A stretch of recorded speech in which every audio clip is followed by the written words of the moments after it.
बिस्मिल्लाहिर्रहमानिर्रहीम। अस्सलाम वालेकुम। आज 29वां रोज़ा है। अल्लाह करे 2 रोज़े रह गए हैं, वो भी खैर खैरियत से गुज़र जाएं। आमीन सुम आमीन। पाकिस्तान में जब टीवी में देखती हूँ तो पाकिस्तान में हालात ख़राब होते हैं देख के। कोरोना की वजह से बहुत ज़्यादा परेशान हो जाती हूँ। अल्लाह ताला सबको अपने हिफ्ज़ व अमान में रखे। आमीन सुम आमीन। कोरोना मुसीबत यहाँ से चला जाए पूरी दुनिया से। बस मैं अभी सुबह उठी हूँ। सुबह के यहाँ पे अभी 10 बज रहे हैं। छोटे बच्चे हैं वो जागे हैं तो उनके लिए मैं चाय बना रही हूँ। हम लोग यहाँ पे पाकिस्तानी चाय पीते हैं। कुछ लोग टी बैग वाली चाय पीते हैं और कुछ लोग पाकिस्तानी चाय पीते हैं। तो बच्चे भी जब भी मैं यहाँ आती हूँ तो बच्चे जो है ना इस तरह से मेरे साथ इस तरह से चाय पीते हैं तो उनको आदत हो गई है। तो मेरा तो रोज़ा है, लेकिन उन जब भी चाय की फरमाइश में उनसे पूछती हूँ तो वो दादो पाकिस्तानी चाय पीते हैं हम लोग। तो मैं अब उनके लिए पराठे बना रही हूँ। हमारे यहाँ जो है ना वो पराठे ज़्यादातर चलते हैं, डबल रोटी बहुत कम उसमें इस्तेमाल होती है। उनके लिए मैं पराठा बना रही हूँ। मैं पराठा ज़्यादातर देसी घी में बनाती हूँ।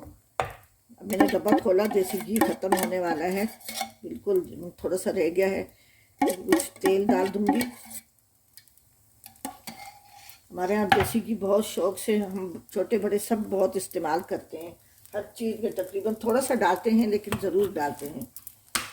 और मैंने पराठा थोड़ा सा बड़ा बना लिया है।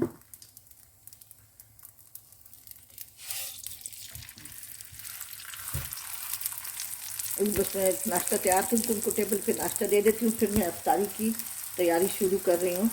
कुछ मैंने कर ली है, कुछ रात को कर ली थी, कुछ अभी मैं कर रही हूँ। ये पराठा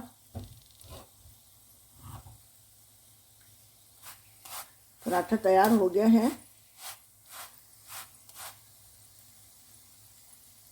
तो मैं कप में चाय भी डाल रही हूँ, टेबल पे रख रही हूँ बच्चों के लिए।